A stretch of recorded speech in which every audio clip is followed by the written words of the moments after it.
आज का हमारा विषय है चिंता नहीं चिंतन करो।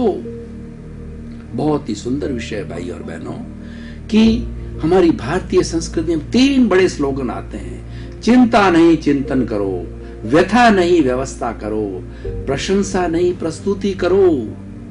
खाली चिंतन करने से क्या होगा?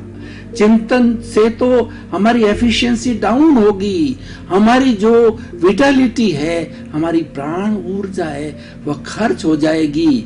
और चिंता के लिए कहा है कि चिंता चिता से भी बुरी होती है। चिंता एक गुण है जो कि व्यक्ति को भीतर ही भीतर खाए जाता है। अगर किसी व्यक्ति के अंदर बहुत बड़ी चिंता है, पारिवारिक चिंता है, आर्थिक चिंता है, राजनीतिक है, धार्मिक है, शारीरिक है, तो वो क्या करता है कि भीतर ही भीतर चिंता के अंदर जो है वो इतना, जो कहना चाहिए कि इतना फ्रस्ट्रेटेड हो जाता है, इतना चिंतातुर हो जाता है कि उसको किसी कार्य में आनंद नहीं आता है। इसीलिए हमारी संस्कृति में क्या कहा है कि चिंता नहीं चिंतन करो। आपके सामने चिंता उपस्थित हो गई तो आप एक पेपर लेकर के बैठ जाइए कि चिंता क्या है आपकी।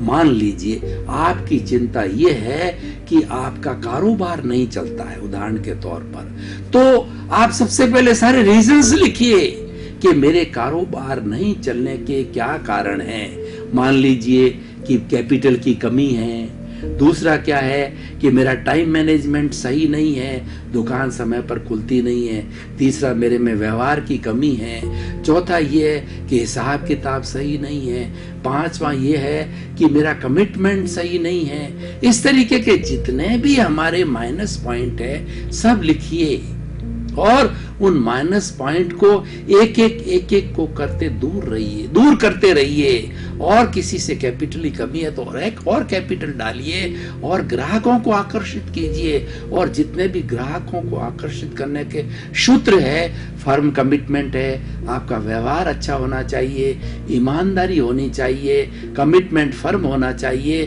तो आप देखिए कि धीरे धीरे धीरे सुधार होकर के आपके ग्राहकों की लाइन लग जाएगी। हमने कई बार देखा है कि एक ही चीज की 2 दुकानें पास पास में हैं, चाहे कपड़े की दुकान हो, चाहे जूस वाले की दुकान हो, चाहे हमारे फूड आइटम की दुकान हो, तो एक दुकान पे तो भीड़ लगती है, लाइन लगती है, उनको जो है सेल और पैसे सेल करने का, पैसे लेने तक का टाइम नहीं है। और दूसरा पास वाला बैठा बेचारा, देशी भाषा में बात करें, मक्खियां मारता है, यानी कि कोई ग्राहक आता नहीं है। इसका मतलब कुछ न कुछ फॉल्ट है, या तो उसकी क्वालिटी सही नहीं है, या उसकी रेट सही नहीं है, या उसका व्यवहार सही नहीं है। तो इसी तरीके से बॉटल नेक्स को भीतर देखना चाहिए।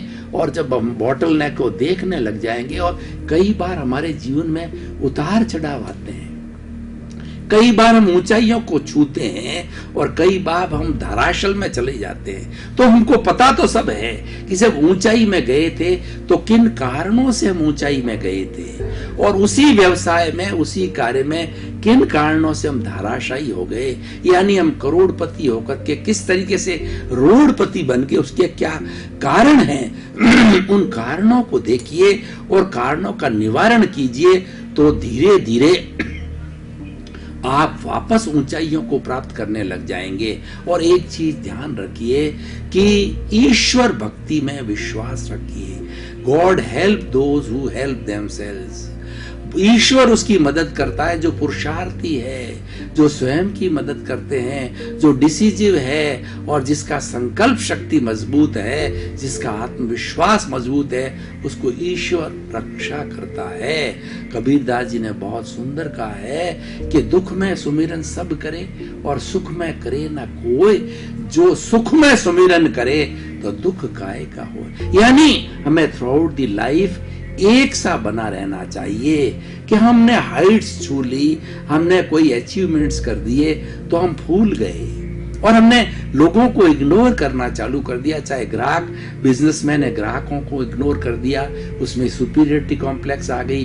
कोई नेता है तो उसने अपने आप में बहुत घमंड और गर्व की अनुभूति कर दी। कोई लेखक है, कोई कवि है, जिस की जो लाइन है वो अपने आप को जब से सुपीरियर समझने लग जाता है, जब उसमें अहंकार आता है, तब उसका विघटन होता है, तब उसका हराश होता है। सबसे बड़ा कारण एक अहंकार है जो व्यक्ति को धराशायी करता है, धराशल में ले जाता है।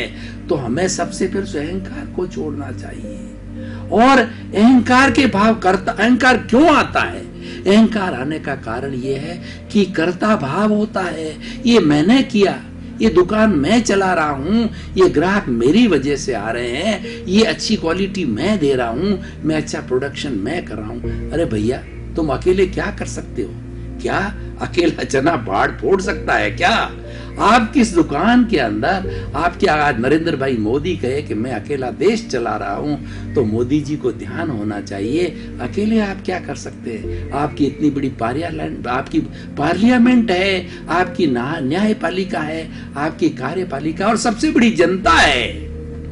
वो जनता आपकी निर्णायक है, जनता ने आपको प्राइम मिनिस्टर बनाया है। तो अगर आप जनता की सेवा करते हो, जनता के बीच में रहते हो, यानी आप जो है एक नॉर्मल रूप में रहते हो, तो आप मध्यस्थ भाव में रहते हो, तो जनता नेचुरली आपके साथ में और नेचुरली आपकी तरक्की होगी।